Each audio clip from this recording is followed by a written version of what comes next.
байцгаана уу? Од Бондар сугаас та бүхнийхээ амрыг мэдчилж байна. Хими элементүүдийг хэрхэн нээсэн бэ нэвтрүүлэг маань хүрэхэд бэлэн боллоо. За нэвтрүүлгийн хамтран ажиллагчаар өр бүрийн хэрэглээ, уян гурил болон чанарыг танд авчирн Ленус Мед ивент тэтгэж ажиллаж байна.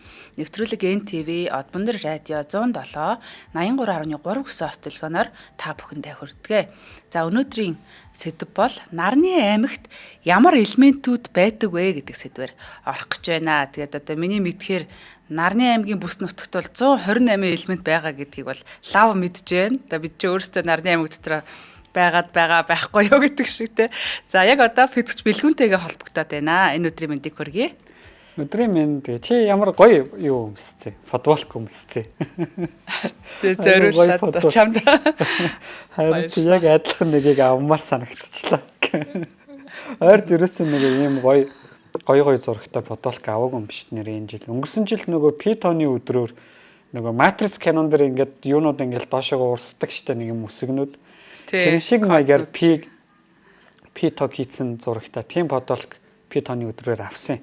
Тэгсэн чинь өнгөрсөн 100 нөгөө юунд явж байхдаа Италид явж байхдаа нөгөө футболк орхиод үрээд ирсэн өстэй чинь.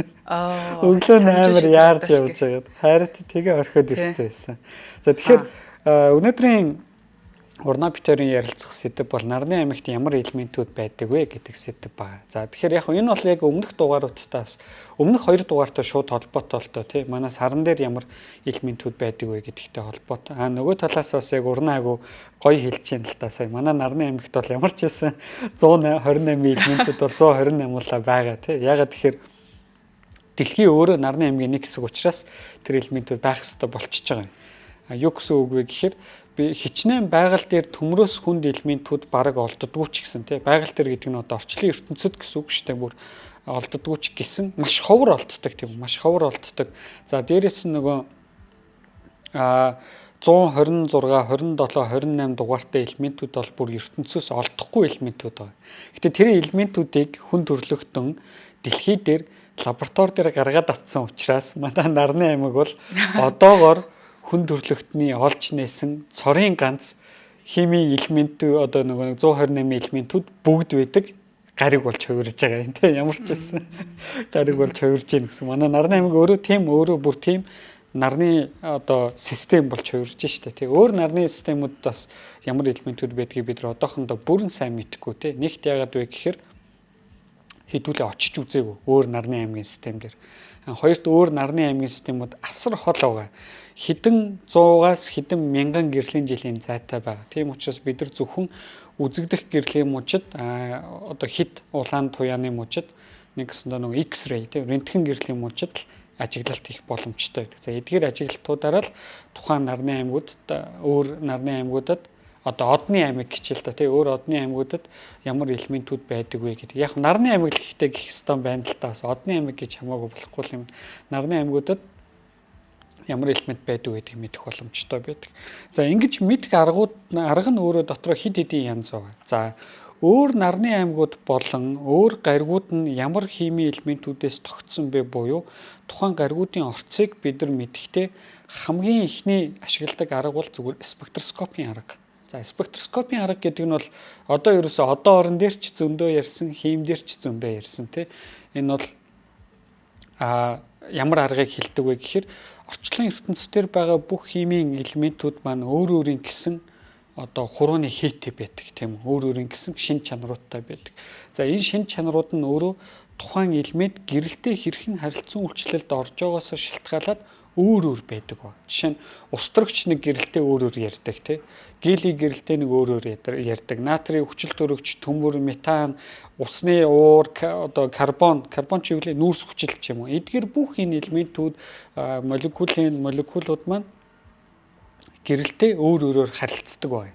За ингэж өөр өөрөөр харилцсны үр дүнд өөр өөрийн гэсэн онцгой шинж чанаруудыг илэрхийлсэн одоо энгийнээр бол хурууны хээнүүдийг бий болгодог гэсэн. Нэгсэндээ устрагч өөртөө гэрлийг шингээж аваад буцаагаад гэрэл цацруулна шүү дээ. Тэрийг нь би спектроскопоор харна гэдэг нь тухайн ирсэн гэрлийг би юунаас бүтэж гин гэдгийг задлаад харчихна гэсэн. задлаад харчингууд зөвхөн ус төрөгчөөс бий болдог хурууны хээ тэнцээ бий болно гэсэн үг байхгүй. Ийм шугамуд бий болдог гэсэн. Тэрийг нь л би хурууны хээ гэж хэлээд байна. Тэгэхээр ийм бүх хими элементүүд за 128 элементүүд маань бүгд гэрэлтэй өөр өөрөөр харилцан үйлчлэлд ороод өөр өөр спектроскопыг гаргаж идэг. За үүгээр нь бид нар наацх нь өөр нарны аймгийн элементүүд, за өөр оддын элементүүд тий тухайн өөр хол асар хол байдаг одод ямар элементүүдээс бүтсэн хэр халуун, хэр хүүтийн, хэр хол зайтай байгаа энэ зэрэг шинж чанаруудыг хэмжих боломжтой болдог. Тэгэхээр ерөөсөө спектроскоп гэдэг бол хүн төрөлхтөн бол ерөөсөө бүх зүйлийг дандаа гэрэлтэй харилцан үйлчлэлд орж ийн үгүй юу гэдгийг нь л мэддэг шүү дээ, тий. Бүх хэмээг бид нар дандаа гэрэлтэй харилцан үйлчлэлд орж байгаагаар нь мэдж байгаа. Тэгэхээр тэр харилцан үйлчлэлд орж байгаа гэрлийг дотор нь хамгийн энгийнээр задлаад шинжилж болох хамгийн энгийн арга байгаа байхгүй. Энгийн спектроскоп нь. За дараагийн өөр нэг арга нь юу гэдэг вэ гэхээр X-ray гэж байгаа. За X-ray гэдэг бол бидний мэддэг рентген цэцрэг шүү дээ. Тэгэхээр X-ray-ийн спектроскоп гэж байдаг. За энэ яадаг вэ гэхээр манай нарны аймаг дээр ялангуяа их бид нар ашигладаг өөр бусад гаригууд болон нөгөө астероидын бүс ч юм уу тий Kuiper Belt-ийн бүст ч юм уу тэнд байгаа объектууд ямар элементээс тогтсон бэ гэдгийг хэмжихийн тулд энэ ямар арга дээр суурилсан байдаг вэ гэхээр манай нарнаас ч юм уу цацарж байгаа X-ray цацраг тийм үү рентген цацраг тухайн гаригийн гадаргуу дээр байгаа хөрсөн дээр очиод тухайн хөрсний атомуудыг яах нь бөмбөгдөн тий X-ray-ээр бөмбөгдөнгүүд тухайн атомуудын гадаад давхар дээр байгаа электронууд үсэрч гарч болно. За эсвэл тухайн атомууд маань тухайн тэр X-ray-г өөртөө шингээж авангуудаа буцаагаад рентген цэцрэг цацсан, X-ray цацсан. За тэрийг нь хэмжиж аваад энэ ч ямар электрон бүтцтэй, ямар цөмтөө элементүүд байна гэдгийг мэдэх боломжтой. За ингэж мэдэх боломжтой элементүүдэд юу ордог вэ гэхээр нөгөө бидний хамгийн сайн мэддэг магний, хөнгөн цагаан, цахиур, кальц, титан, за бүр чухал төмөр зэрэг элементүүдийг ингэж нээдэг байхгүй. Рентген цэцэргийн спектрометрээр ингэж нээдэг гэсэн. За ингэнгүүт дахиад нэг өөр төрлийн спектрометр байна. За тэр тухай бол нөгөө юун дээр ярьсан. Өмнөх 2 дугаар дээр сарны тухай дугаар дээр ярьсан тий. Сарн дээрээс яаж нөгөө ус төрөгчийг нээсэн бэ гэсэн асуулт байсан шүү дээ. Тэгсэн чи яалаа нейтрон спектрометр гэдэг спектроскоп гэдэг зүйлийг ашигласан гэсэн тий. Тэр нь яадаг вэ гэхээр манай нарнаас цацарж байгаа нарны цацраг маань сарны гадаргуу очиод бөмбөгдөхдөө сарны гадаргуу дээр байгаа элементүүдийн цөмдөх нейтроныг өдөөгд сугалцдаг тийм үү. Тэгээд тэр суглагдсан нейтроны энерги хэмжиж аваад хэр хэмжээний ус төрөгч тэнцээ байна гэдгийг мэдэх боломжтой байдаг гэж. За энэ яг нейтрон спектрометрийг сарн дээр ашигласан. За мөн хамгийн чухал ашигласан нэг гаригуудын нэг бол нөгөө Mercury чи юу лээ? Буд гариг. Нартай хамгийн ойрхон гариг тий. Буд гариг дээр ашигласан байдаг. За сар буд хоёр дээр нейтрон спектроскометрийг ашигласнаар маш олон төрлийн элементүүдийг олж нээсэн. За удахгүй үргэлжлүүлээд ярина яг Mercury дээрээс буюу будаас ямар элементүүдийг нээсэн. За нөгөөх нь өндөр энергитэй гэрэл буюу гамма цэцрэгүүд гэж байдаг тийм. Тэгэхээр гамма цэцрэгт бас хэрхэн тухайн гариг болон объектын гадаргуу нь болон эсвэл агаар мандал нь хэрхэн харилцан үйлчлэлд орж байгааг хэмжиж аваад ямар элементүүд байгааг хэмжих боломжтой байдаг гэсэн. За гамма цэцрийн спектрометр бол ерөөсөө нейтрон спектрометртэй ажиллах зарчмын хувьд адилхан. Тийм болохоор нэг дэлгэрүүлэл дахиад фотон ирээл гэдэг юм яриад явах уу тийм. Ерөөсөө нейтрон спектрометртэй адилхан зарчмаар ажилладаг ба.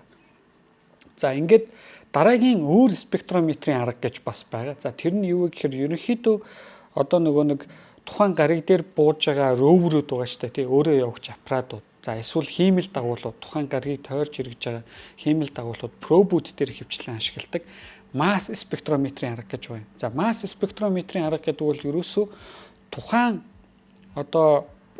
юунууд spacecraft ч юм уу сансрын хөлөг эсвэл нөгөө нэг өөрөө явагч аппаратууд яадаг вэ гэхээр тухайн шинжилгээг хүсэж байгаа тэр молекулын ч юм уу тий бодисыг ерөнхий хэмжээнд нь иончлоод хий байлаа гэж бодоход тий тэрийг лазераар бууддаг ч юм.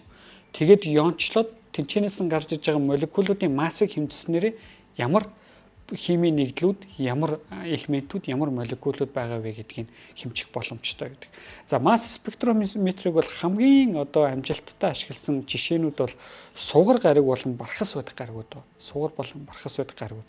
За түүхэн ч гэсэн өөрөө их сонирхолтой. Яаж байгаа вэ гэхээр сугар дээр бол ерөөсөө асуудал их хүнд байхгүй. Сугар чинь өөрөө манай Нарны аймгийн хамгийн халуун гариг шүү дээ. Тэгэхээр сугар дээр агаар мандал руу ямар нэг юм оруулах юм бол маш өндөр даралттай, маш халуун учраас маш богино хугацаанд л хэмжилт хийх боломжтой байдаг. Тэгэл дуусаа. Дахиж юусоо тэр протеин чи ажиллахгүй. Тэр чи хайлаад алга болчихж байгаа юм чи. Өндөр даралтанд хайлаад бяцраад алга болчихж байна гэсэн үг шүү дээ. За нөгөө талаас бархас бод гаригийг судлахаар бархас бод гариг ч өөрөө хийн гариг шүү дээ. Тэгэхээр хийн гариг руу хиймэл дагуулыг унгаадаг байхгүй. Унгаагаад нөгөө нөхөр чи уунж явж байхдаа өөртөө бахан дээж авах нь шүү дээ. Бахан дээж яваад тэрийг дотроо халаагаад яа тийм масс спектрометрийн шинжилгээ хийгээд тэгээ мэдэх боломжтой. За яг энэ юм уу? Тэгээд цаашаага шууд үхэн. Нэгсэндээ эдгээр бол бүгд амиа хорлох даалгаврууд гэхгүй тий. Одоо нөгөө дэлхийн 2 дугаар дайны үед камикадзе гэдэг байлоо тий.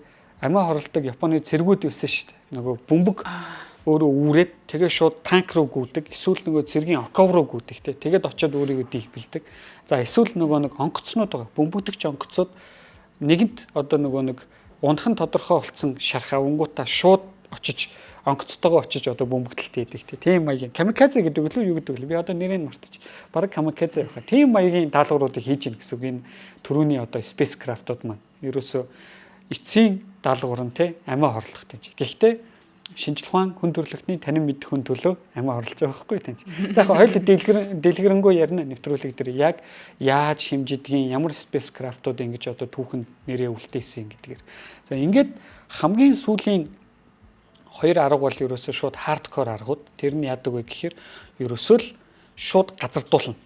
Одоо хөрст гариг байвал яах нь? Шууд газардуулаад тухайн одоо өөрөө явагч робот нь тухайн гариг дээрээ ажиллаж эхэлнэ. Одоо хамгийн наазахын жишээ бол манай ангар гариг дээр байдаг Curiosity тий сониучхан гэдэг өөрөө явагч робот.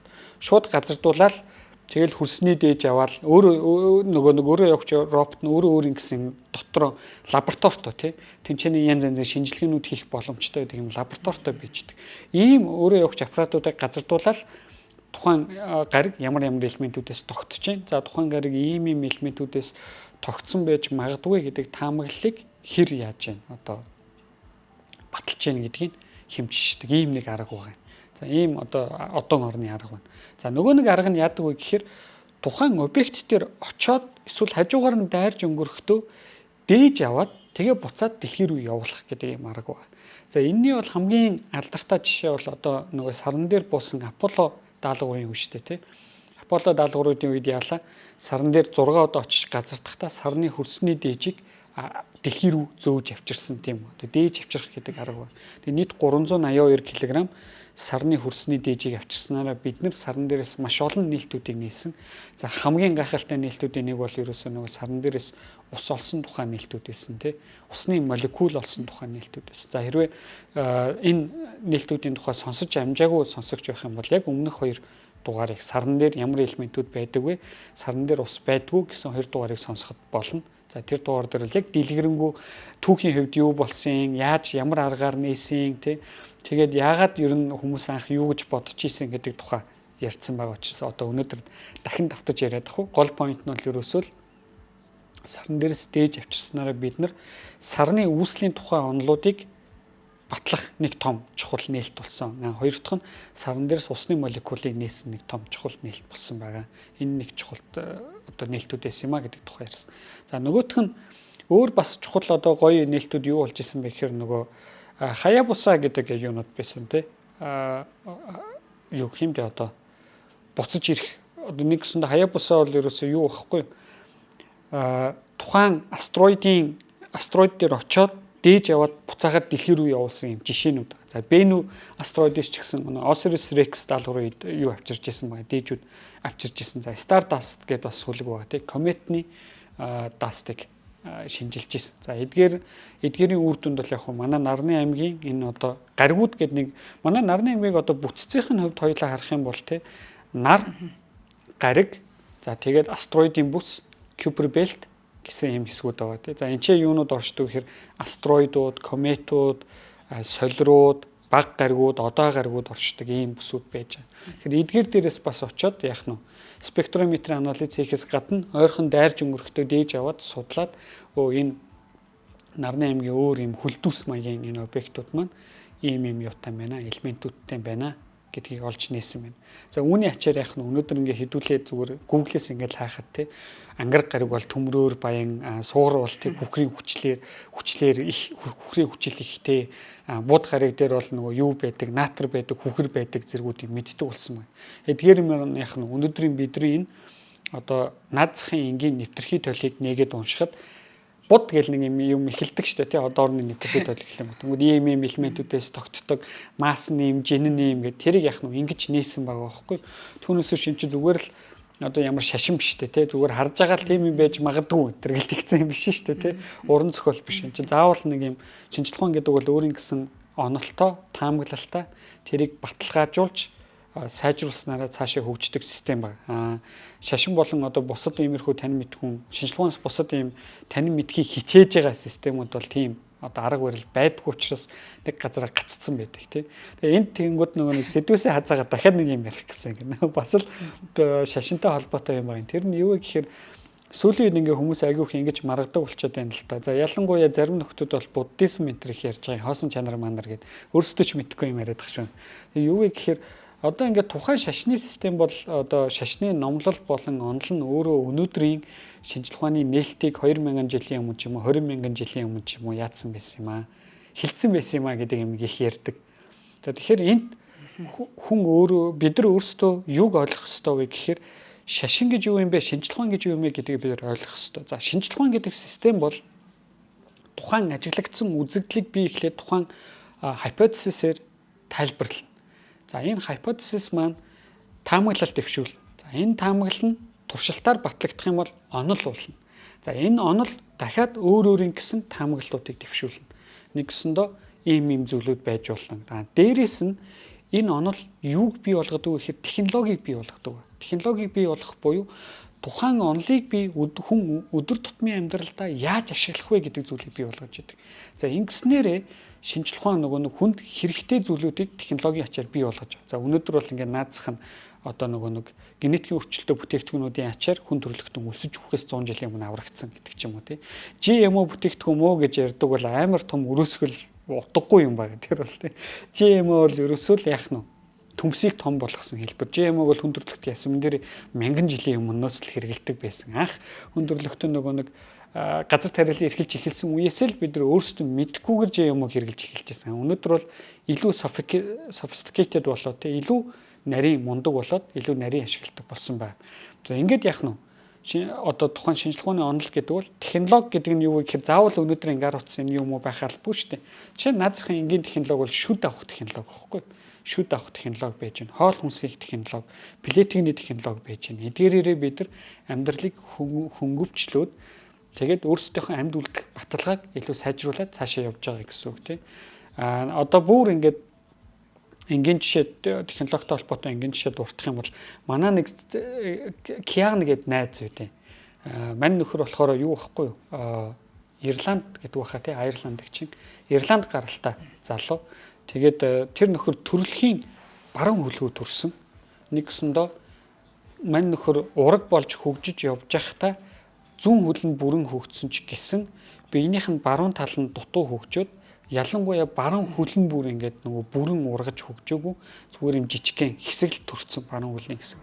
Ийм төрсөн хүүхэд байна. Тэгээд ингэж явж байхдаа мань нөхөр бол өнөөдөр хоёр хөл дээрээ алхдаг. Яагаад хоёр хөл дээрээ алхдаг вэ гэхээр технологийн ачаар мань нөхөрт яг зүүн хөлтөө нь адилхан жинтэй, адилхан функцтэй хөл тийч бий болгож өгсөн байгаа байхгүй хийж өгсөн гэсэн үг. Тэгээ мань нөхөр сүүлд бүр ингээ баруун хөлөө солино гэдэг нөгөө нэг юу нэг хастл ажлууд аав шиг өөрөө болох нь нөгөө дижитал номод нөхөр байхгүй. Тэгээ хастл аав шиг ингээ надад ярьж байсан. Тэгэхээр ийм ба. Энд чи би юу хэлэх гээд байгаа вэ гэхээр тухайн шинжлэх ухаан маань технологийн ачаар амьдралыг хялбарчлахаас гадна хүний амьдрал хэрэгтэй зүйлүүдийг бий болгоод тэнцээ яаж чинь бүр ингээ материаллаг тий тусламж бий болгож байгаа. Хөлгөө төрсөн хүүхдийг хөлтөө болгож яана гэдэг ч юм. За наазах нь одоо ямар нэгэн одоо жишээ нөгөө төрөлхийн хавтартаа төрдөг хүүхдүүд байдаг шүү дээ. Аминд нь гэхдээ аюулгүй. Гэхдээ гаран дээр юм төрөлхийн хавтартаа төрдөг ч юм. Тэнгүүд тэнцээ шууд тараад тэр хавтрыг яадаг шүү дээ, тий. Ширгээгээд авчдаг тийм үү. Ийм тохиолдлууд байдаг. Дөнгөж төрсөн хүүхдүүд. Энэ бас л шинжлэх ухааны онолыг бид нар өдөр тутмын амьдралд ашиглаж байгаа том жишээнүүдийн нэг. Гэтэл нөгөө талд шашин болон шашнаас өөр танин мэдхүн систем, одоо танин мэдхийг оруулж байгаа системүүд энийг бий болгодог байхгүй нэгт. Хүний амьдралд хэрэгтэй яг ийм шуудаар хэрэгтэй зүйлүүдийг бий болгодог.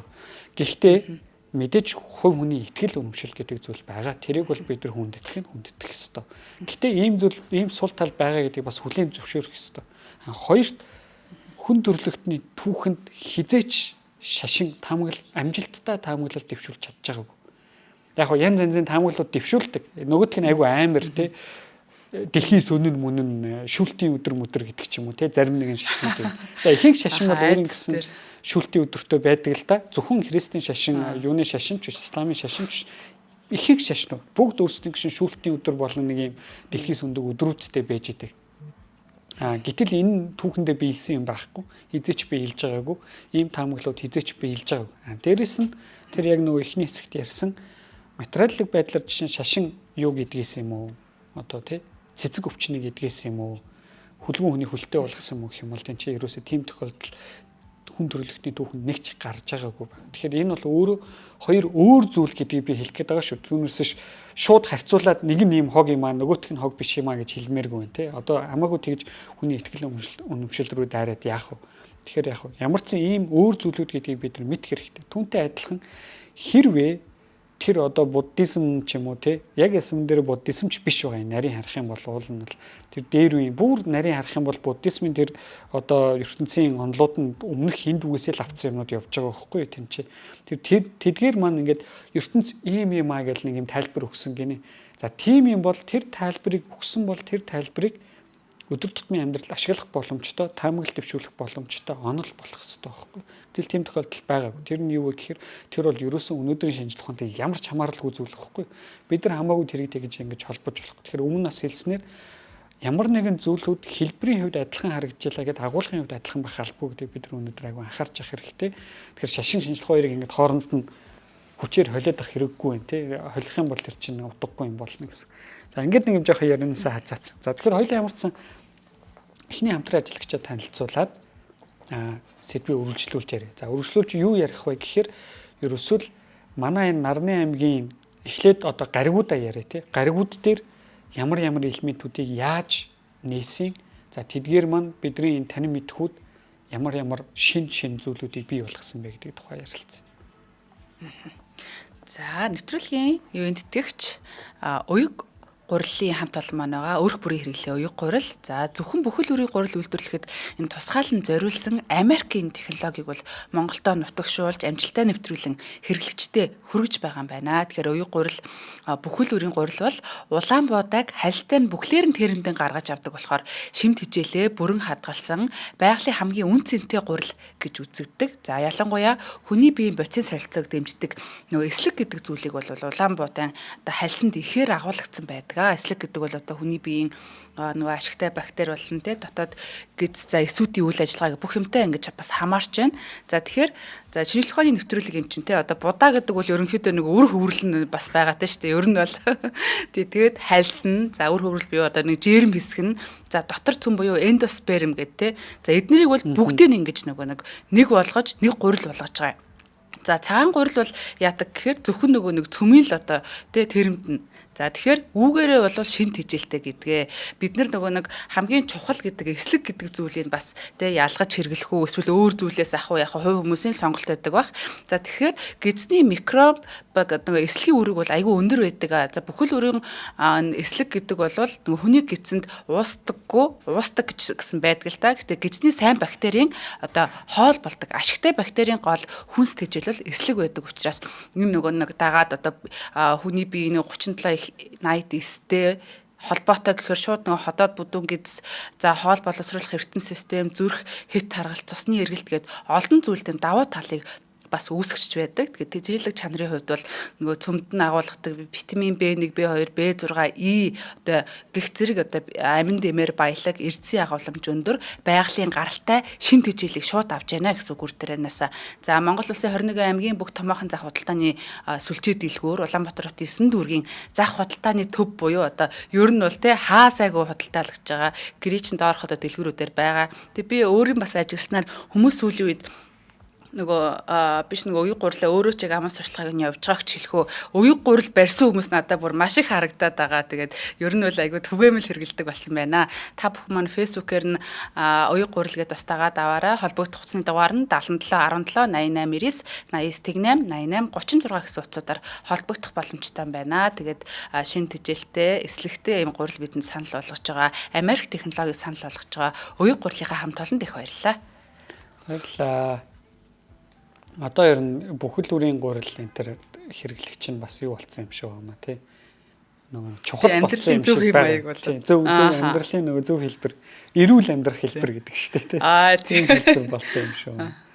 Би бас харин удахгүй тийм бүхэл бүрийн гурил хэрэглэж үзье гэж бодоолаа. Гэтэ одоохондоо арай амжихгүй л яваад. Хүнсээ цуглуулж амжихгүй. Монголд ирж жагаад. Монголд очиж байгаа л нэг мөр уяг гурилаа хэрэглэж үзье да. За. Тэгэхээр ямар ч байсан нөгөө Нарны аймгийн энэ элементүүдийн тархалтыг ярихаас өмнө нэг юм жижигхэн таамаглалыг дэвшүүлж болно. Тэр нь юунаас вэ гэхээр Нарны аймгийн үүслээс нь дэвшүүлж болж байгаа. За Нарны аймаг яаж үүссэн бэ гэдэг тухай бол урнаа битэр нэг одоо орны нэвтрүүлгүүд дээр баг 3-4 дугаарч хийсэн байгаа. Тэгэхээр яг нарийн деталийг ярихгүй. Ерөнхий том зураглалаараа юу болдог вэ гэхээр 4.6-аас 5 тэрбум за 4.6 авах тий арайч 400 саяын алдаа байдгүй санагдаад байна. 4.6 тэрбум жилийн өмнө манай Нарны аймаг бол өөрөө ингээд эргэлж исэн мананцраас үүссэн тийм үү. Одоо небула гэдэг штэ тийм. Небула гэдэг мананцраас үүссэн ба. За ямар нэгэн байдлаар энэ мананцар доторх элементүүд одоо бөөгнөрч эхэлсэн тийм. Төвд нь нар үүсэж чинь. Ус төрөгч гээл бол ингээд төвд нь бөөгнөрч эхэлсэн ба. За яг энэ бөөгнөрл харин яг нарийнда энэ бөөгнөрлийг юу триггерсэн бэ буюу одоо юу эхлүүлсэн бэ гэдэг бол өөрөө олон төрлийн таамаглалтай байдаг. За яг одоохондоо зарим жишээ нь онлууд дээр юу гэж үздэг вэ гэхээр ойр орчимд нэг супернова тесрэлт болоод тэр нь энэ манай Нарны аймгийг бүтээсэн мананцрын одоо коллапс болох тий төвдөө ингэж бөөгнөрөх шалтгаан болсон юм а гэдэг нэг юм таамаглал байдаг. За ингээд төвдөө ингэ бөөгнөрч эхлэнгүүт мэдээж төвд нь юу үүссэн? Манай нар үүссэн тийм үү? За нар бол анхын протостар ба. За протостар гэдэг нь юу гэхээр цөмийн урвал явагдаж эхлэхээс өмнөх манай нар явж байна гэсэн. Халуун цөмийн урвал одоо болж эхлэхээс өмнө те нөгөө өөрийнхөө ус төрөгчийн түлшүүдийг гээлий рүү шилжүүлэх тэр процесс болохоос өмнө нар бол ингээ үрэлтээс болоод асар халуун болцсон. Тэгээ байн ингээ тесрэлт болоод гадагшаага цацж яадаг гэсэн гэрэл ингээл цацаад байдаг гэсэн гамма цацрагууд ингээд цацж яадаг ийм объект байж байна. За тойроод нөгөө нэг тэр өмнөх манацэр хэсэг нь яг юм хавтгай болж эхэлнэ гэсэн. Гравитацийн хүчнээс болоод ийм хавтгай дискийг үүсгэнэ. За нөгөө диск рүү чинь төвс нь ингээд баах юм цацагдаад очиод ахна шүү дээ тий. Ингэсэндээ ийм давлгаа очиод байгаа юм шиг болох байхгүй. Ингэж төсөөлж болно. Одоо ингээд нөгөө ийм тогтоол ус байна гэж бодъё тий. Төвд нь ингээд нэг юм хүнд юм тавьчих. Тэгээд тойроод ингээ хоёлоо юу цацчихэл да. Жижиг юм шорооны элсний ширхэг ч юм уу те. Гэтэ усны юм нэг гадаргууд дэр нь хөвжөөхөр хэмжээний юмнууд ингээ цацчихэ. Тэнгүү төвийг ингээ хоёлоо цохиодохгүй. Тэгэх юм бол тэр чинь ингээл гадагшаа ингээл давлгаа үүсгээлээ штэ те. Тэрнтэй адилхан анхны прото манай нарыг үүсгэсэн протестер ингээ гадагшаагийн баахан гэрлийн давлгаа цацаад байна гэсэн. Гамма цацрын давлгаа цацсан. Тэгэхээр нөгөө тэр ойр орчимд нь хоёлаа тогтоол усан дээр цацсан байсан нэг юм жижигхэн ширхгүү чинь давлгаанаас болоод ингээ холдоол нь штэ те. Тэр төв хэсгийн одоо тогтсон юмс ингээ холдоол юм. Тэнгүүд яг хүнд хэсэг нь бол ингээд ойрхон үлдчихэж штэ. Хөнгөн тоосонсрууд нь яг бүр ингээ хол яваад өгч штэ. Тэрнтэй адилхан Нарны аймаг анх үүсэж хахад протестероос цацагдсан тэр одоо гэрлэн давлгаануудад хөнгөн элементүүд нь айгүй амархан цохигдоод илүү хол явчих юм тийм үү. Бүр нарнаасаа илүү ингээ холдоод очиж байгаа юм. Хүнд элементүүд нь яг нь хичнээн цохигдсон ч гэсэн хол явахгүй штэ тий. Бид нар хүнд имийг нэг юм жижигхэн юмар очиж цохих, хөнгөн имийг жижигхэн юмар очиж цохих, хөнгөн юм цаашаа нисээд алга болно штэ тий. Тэрнтэй адилхан процесс болоод хүнд элементүүд нь илүү нартайгаа ойрхон тунж үлдээд хөнгөн элементүүд нь яг нь нарнаасаа хол очоод гэж тархаад явсан байгаа байхгүй. Ийм маягаар ингээд манай Нарны аймгийн элементүүдийн түгэлт анх одоо ингээд бий болж байна гэсэн. Нартай ойрхон байх тусмаа хүнд элементүүд илүү их олдоод хөнгөн элементүүд бага бол. За ингэнгүүт нарнаас холдоод эхлэнгүүт хүнд элементүүдийн түгэлт нь багасаад хөнгөн элементүүдийн түгэлт нь ихсэх нь байна тий. Иймэрхүү байдлаар Нарны аймгийн элементүүдийн түгэлт анх ингээд бий болсон байна. За энийг өнөөдөр бид нар Нарны аймгаас ажиглаж болно. Тэр нь юу вэ гэхээр манай Нарны аймгийн нартай ойрхон 3 гариг бол хөрст гаригууд шүү дээ. Бод, сугар, дэлхий гэдэг. За ангараг гэдэг 4 гаригтай. Ангаргаа мартцсан шүү дээ. Энэ 4 гариг бол дөрүлээ хөрст гаригууд байж байгаа. За тэгэхээр хөрст гариг гэдэг маань өөрөө хүнд элементүүдээс тогтсон гэсэн. За дээрэс нь цөм нь халуун төмрөөс тогтсон байдаг тийм. Дандаа халуун төмөр цөмтэй гаригууд байж. За тэгээд ийм мантийн давхархтаа, хөрсний давхархтаа ингээд маш юм нарийн бүтцтэй хүнд элементүүдээс тогтсон ийм 4 гариг үүж. За энэ 4 гариг дээрээс наад зах нь л одоо уран олддог ч юм уу, кальц олддог, магний олддог, калий олддог тийм. Энэ хүнд элементүүд олддог гэдэг нь өнөөдөр ингээд 4.6 тэрбум жилийн дараа манай Нарны аймгийн бүтцээс харагдаж байна тийм үү. Хөрст гаригууд. За нөгөө нэг гадаад давхаргын 4 гариг байгаа шүү дээ. Тийм нөгөө астероидын бүсийг төр орхичихл тоо. Гадаад давхаргын 4 гариг бол дөрвөлээ хийн гариг байж байгаа шүү дээ. За ялангуяа санчир, бархасвэд гэдэг хоёр гариг маань л өөрөө хийн гаригууд байгаа. За ямар элемент энэ зөнхөлдөг вэ гэхээр ус төрөгч зөнхөлт. Ус төрөгч гели хоёр зөнхөлж идэг. За мэдээж өөр бусад төрлийн хүнд элементүүд байгаа. Гэхдээ орцсоных нь хувьд дэлхий болон хөрст гариг бусад хөрст гаригуудтай харьцуулахад яг нь асар бага байж идэг тийм. Харин хийн элемент, хөнгөн элементүүд нь асар их байж идэг ийм хоёр гариг байна. За бүр захын нөгөө манай хоёр юу байгаа шүү дээ. Юу лээ? Дэлхийн ван, далайн ван гэдэг Тэнгэрийн ван. Тийм далайн ван. Биш ээ, буруу хэлсэн шүү. Далайн ван, Тэнгэрийн ван хоёр тийм. Дэлхийн ван ч гариг биш болцсон шүү дээ тийм. Одоо баг гариг болсон Дэлхийн ван. Плуто манай. За тэгэхээр юу Тэнгэрийн ван, далайн ван хоёр бол одоо мөсөн, авраг мөсөн гаригууд гэж нэрлэдэг тийм. Авраг мөсөн. Яг гэвэл нарнаас асар хол байж идэг. Гэтэ мэдээж хийн гаригууд тэгээд асар хол учраас тэнцээ яах нь хангалттай юм одоо наад зах нь зүгээр ус шингийн төлөвт байх хэмжээний температур үүсдэг. Гэтэ энэ гаригууд бас нэг юм сонирхолтой онцгой шинж чанаруудтай. Тэр нь юу вэ гэхээр энэ гаригуудын цөм бол халуун байгаа гэж үздэг. Маш өндөр нэгттэй, маш юм өндөр нэгттэй, өндөр даралттай цөм төвд нь бэж идэг. Тэгэхээр яг цөмтэй ойртод эхлэнгүүт нь нөгөө нэг хөлдсөн элементүүд чинь гисээд хайлна штэ тий. Тэгэхдээ гаднаас нь маш өндөр даралтаар дарж байгаа хөв хүтэн маш өндөр даралтаар дарж байгаа. Тэгэхээр тэр яг цөмтэй ойр хэсэгт нь бол ерөөсөө айгүй юм сонирхолтой хийн физикийн урвалууд явагдчих магадгүй гэж таамагладаг байгаа ерөөсөө. За яг ямар урвалууд гэдгийг бид нар нөгөө нэг тэр гаригуудын цөм рүү унж үзег учраас одоохондоо мэдэхгүй. Дээрэс нь унахад ч гэсэн хэцүү. Ягаад тэгэхээр одоо нөгөө хит халуун гаригийн цөм рүү унах юм бол цөм рүү нь очихоос өмнө шатаад алга болчих магадaltaа тийм үү. Хит хүүтэн гаригийн цөм рүү нь унах юм бол цөм рүү нь очихоос өмнө хөлдөөд хамаг цахилгаан хэрэгсэл нь ажиллахгүй болчих боломжтой. Тэгэхээр ийм төвөгтэй байдлууд энэ чинь ингээ үүсчихдээ. Тэгэхээр одоохондоо бид нар яг 100% батлагдсан одоо туршилтын ажиглалт байхгүй ч гэсэн онол гэдэг чинь өөр их гоё юм шүү дээ тий.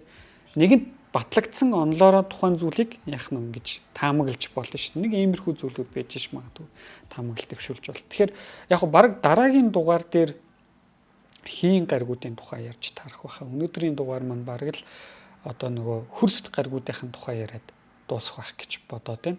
За тэгэхээр ерөнхийд зураглал нь бол ингээд сая харагдаж байгаа юм. Манай Нарны аймгийн одоо авар гаригуудын бүтцэн нэг иймэрхүү байдлаар ажиглагдаж байна гэсэн үг тий.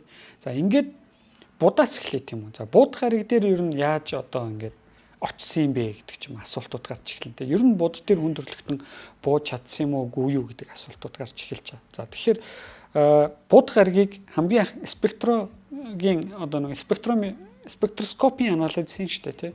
За ингээд анализ хийгээд ямар элементүүд байгааг нь үзэхээр ерөөсөө бууд дээр бол ерөөсөө ямар нэгэн байдлаар ууршдаг элементүүд байх ёсгүй байна гэдэг таамаглалыг анх гаргасан. За дээрэс нь бууд бол агаар мандалгүй байна гэдэг таамаглалыг гаргасан. Энд чинь нөгөө нартаа бүр асар ойрхон тэгээд таталцлын түвжээнд орсон байдаг шүү дээ тий. Бод чинь нөгөө нэг нарыгаа нэг бүтэн тойрж иргэд өөрийнхөө тэнхлийн нэг тойрж ирэхдээ нэг айгу зовлонтой тойрж иргэдэг шүү дээ. За тэр тухай бол Урна бит хоёрын нөгөө будын тухай одоо орны дугаар дээр байгаа. За яг тэр дугаарыг үзчихэхэд нөгөө одон орны шин чанаруудыг мэддэг болчихно. Яаж тойрж иргэдийн, тойрж ирэхдээ юу болтын, буд яаж үүссэн. За дээрэс нь буд бол өөрөө цорын ганц нөгөө нэг сүултээ гариг байгаа тийм үү. Манай буд чинь нэг асар урт юм сүултээ шүү дээ. Тийм нарнаас болж байгаа нэг сүултээ байж идэг. Тийм гариг байж. За ингээд ийм гариг байна. За тэгэхээр ингээд таамаглал яаж явах вэ гэхээр нэгт нартаа ойрхон нарны шуургад хамгийн түрүүнд өртдөг гариг болж штэ тийм нарны шуурга бол ерөөсө гадаргуу дээр нэг бүх юмыг шараал нөгөө агаар мантлын цааш нь зав цохол байхгүй болгоо хийчих штэ. Тэгэхээр ийм гариг гэж үздэг. За ийм гариг гэж үзэхээс аргагүй. Яг тэр нартаа ойрхон нарны шуургад банк бөмбөгдүүлж байгаа, байнга нарны шуургад бөмбөгдүүлж байгаа, байнга сансрын засваргад бөмбөгдүүлж байгаа юм биш ч ерөөсө. Нэгсэндөө эн чинь бүр ингээд химийн хувьд ямар ч идэвхгүй болчих хэвээр байхгүй. Яг тэр химийн хувьд идэвхтэй байх тэр гариг нөгөө нэг элементүүдийн нарны шуурга очиод байхгүй болгоо хийчихнэ. Сансрын цацаг очиод байхгүй болгоо хийчихнэ. За тэгээ нэг ингээд тэнхлэгээ бүтэн тойрчил нөгөө тишигээ хараад хөлдчихин тэдэрч тээ. Хөлдөнгүүтээ буцаад нарлуугаа харангууд нарны шуурга дахиад нөгөөт нь байхгүй болгочих. За ерөөсөө бод бол ингээд засаад өнгөлөөд хайцсан юм шиг ийм гариг байж гин гэсэн. За гэтэл NASA-гийн мессенжер дагуул гэж байгаа тийм бид нар нөгөө бод руу явуулсан дагуул. За энэ бод руу явуулсан дагуул маань маш сонирхолтой нээлттэй хийсэн байгаа бод гариг дээрээс. Тэр нь ямар нээлттэй хийсэн бэ гэхээр одоо нөгөө нэг түрүүн нэвтрүүлгийн эхний хэсэгт ярьсан аргуудыг ашигласан гэсэн үг шүү дээ. Тийм болохоор одоо нарийн яриад явах үү тэр бүх аргуудыг л ашиглаж байгаа гэсэн үг. Спектроскопийн аргуудыг л ашиглаж байгаа гэсэн үг шүү дээ. Спектроскопийн аргуудыг ашиглаад бод дээрээс хүхэр, натрий, калий холоор зэрэг элементүүдийг олж нээсэн байгаа.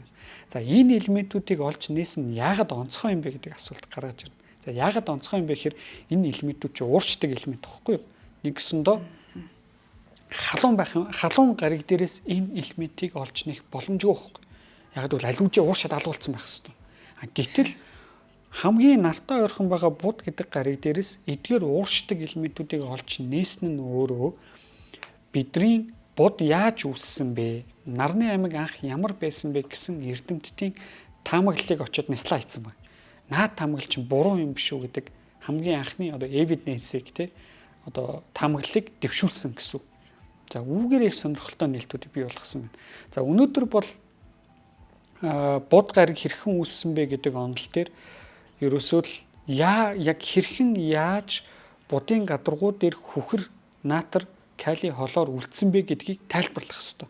Будыг үүсгэсэн онол нь одоо бод хэрхэн үүссэн бэ гэдэг онол нь тайлбарлах хэрэгтэй. Гэтэл яг ийм учраас ингээд үүссэн юм а гэдэг яах нь тайлбар одоохондоо байхгүй гэсэн. Тэгэхээр одоо нөгөө гариг судлаач нарын хувьд наадзахын зүгээр бод гаригийг судалдаг хүн байлаа гэхэд бод хэрхэн үүссэн бэ гэдэг дээр асуулт байж гэнэ гэсэн үг шүү дээ. Бид нар 100% мэддэггүй гэсэн. За дээрээс нь бодыг судалсан судалгаагаар давхар юу болж нээсэн бэ гэхээр манай бод гаригийн цөм нь өөрөө төмрөөс металлик металл төмрөөс ингээ бүрдсэн халуун цөм байгаад энэ нь өөрөө нийт гаригийнхаа радиусын 85%-ийг эзэлж идэг гэдгийг олж нээсэн. Ердөө 15% нь тухайн гаригийн гадаргуу хөрс явж байгаа байхгүй 85% цөм нь явж гин гэсэн үгтэй чинь.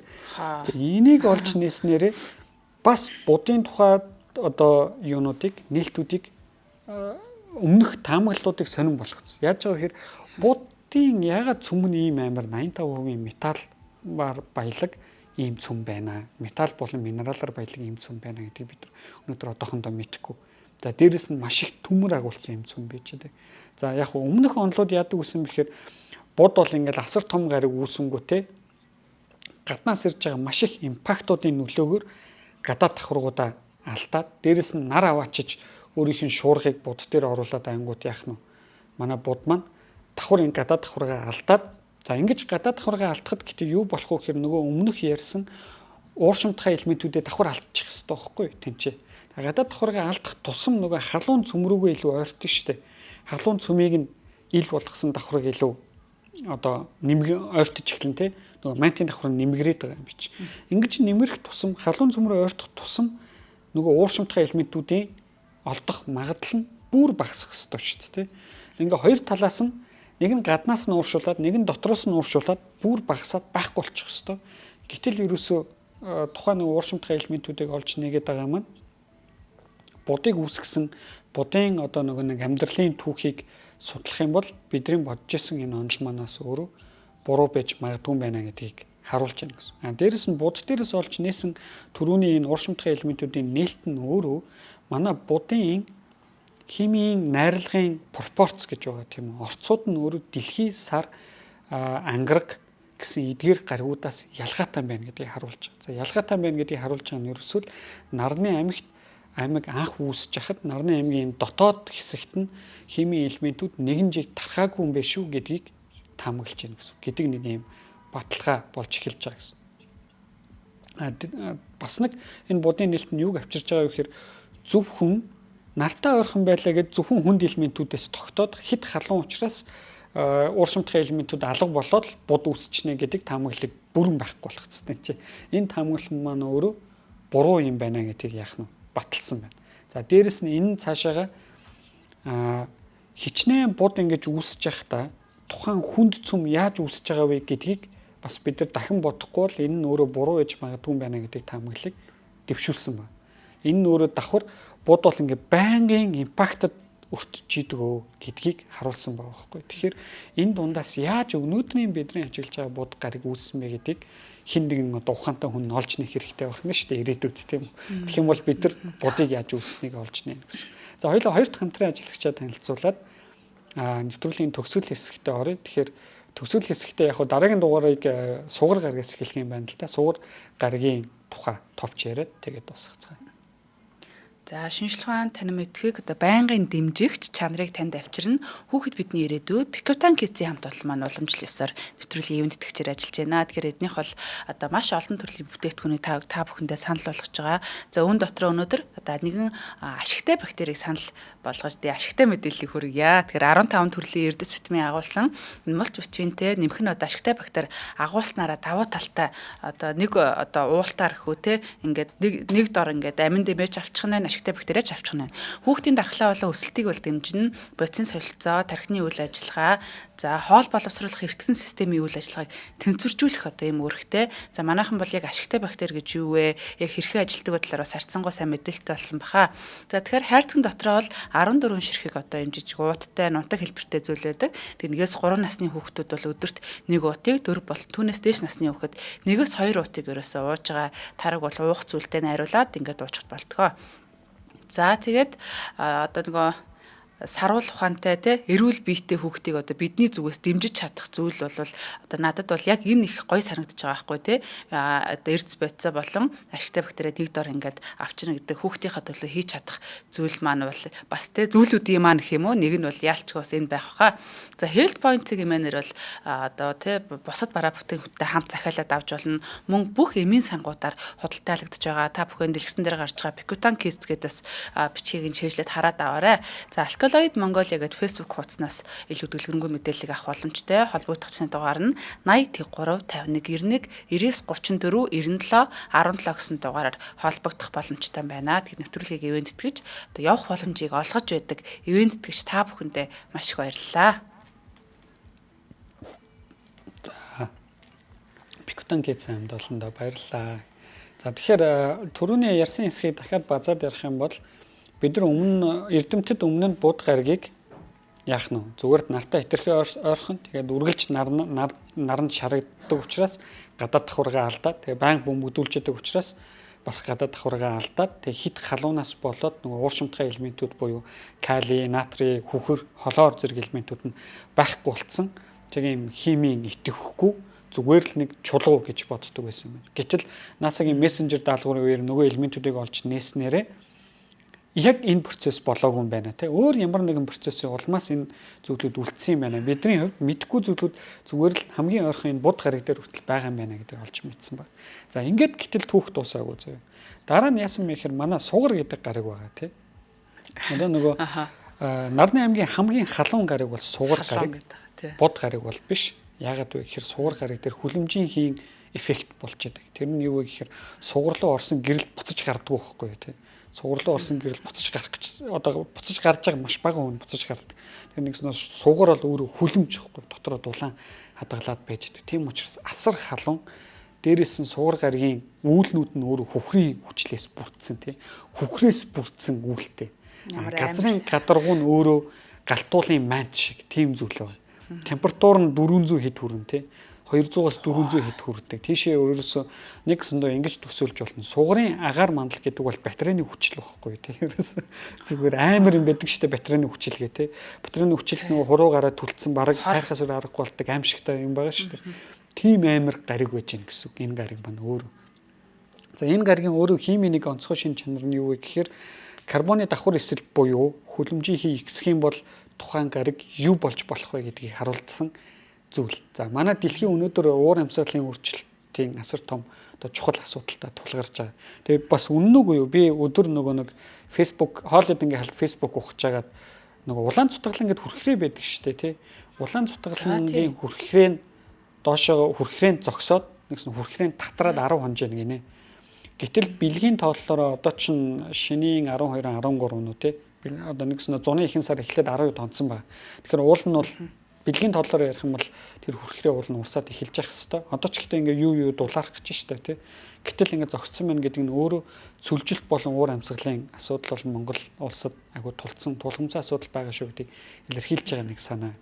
За хэрвээ хүн төрлөختөн энэ уур амьсгалын өөрчлөлтийг ингээд банк хүн болгон нэг хувь хүн болгон тий дор дорноо анхаарч авахгүй бол манай дэлхий бол нэг ойрын 100 жилдээ сугар шиг болчих аюултай байгаа тий. Сугар шиг болчих юм бол юу амьд амьтан тий чи ерөөс амьд амьдрах боломжгүй. Тэгэхээр дараагийн дугаар дээр сугарыг ярих нь. Гэхдээ нэг юм спойлер өгөхөд юу гэдэг вэ гэхээр сугар дээр буулгасан бүх сансрын хүлгүүд бол дандаа амиа орлоготой алхах яаж. Яагаад вэ гэхээр асар өндөр даралттай асар халуун хөрс гариг дээр тухайн спейсკрафт буугаад үсрээл 3-4 минут ажилтдаг. Тэгэхдээ яах нь вэ? Гялс нэг химийн дээж аваад агаар мадлын юм байна. Гялс хөрсийг аваад хөрс нэг юм шиг байна. Гялс нэг ганц хоёр зураг аваад тэгэл чад. Нөгөөтгөө дэлхий рүү явуулаад тэгэл чад. За зарим нь бүр ингээ явуулчих амжихгүй байхгүй. Тэр ийм амар даалгавруудыг хийсэн. За түүхэндээ 2 удаа л өндөрлөгтөн буулгасан тий сугаар дээр амжилттай буулгасан. Нөгөөх нь 3 минут ч хүрээгүй ажилласан гэдэг баха. Тэгэл дуусаа шатаад бяцраад хайлаад алгуулсан гэсэн үг тийм чинь. Тэгэхээр энэ түүхийн тухай ярилццгаая. Өнөөдөр бол нэвтрүүлгийн цаг маань зөвхөн бод гарагийн тухай яриад дуусчлаа тий. За баярлалаа. Нэвтрүүлгийн ивент итгэгчээр өрх бүрийн хэрэглээ, уян гурил болон чанарыг танд авчирна Lenus Med ивент итгэж ажиллаа. Нэвтрүүлэг NTV, Одмондөр радио 107 83.3 өсөс төлгөөнөөр та бүхэндээ хүрлээ. За тэгэхэд одоо бидний амьдран буй одоо хот тэгээд одоо дэлхийдээ дэлхий за тэгээ бүр ингээд нарны аймаг гэх те ертөнцийн бас ингээд таньж мэдэх энэ аялал маань үргэлжилсээр байна. Тэгээ бэлгүндээ сонирхолтой мэдээллийн өдрийг ингээд олж хүргэдэг. Ханаас ч олж чадхааргүй эрдэн мэт мэдээллүүдийг хүргэдэг бэлгүндээ их баярлалаа. Дараагийнхаа дугаараар уулзъя баяртай. Баярлалаа.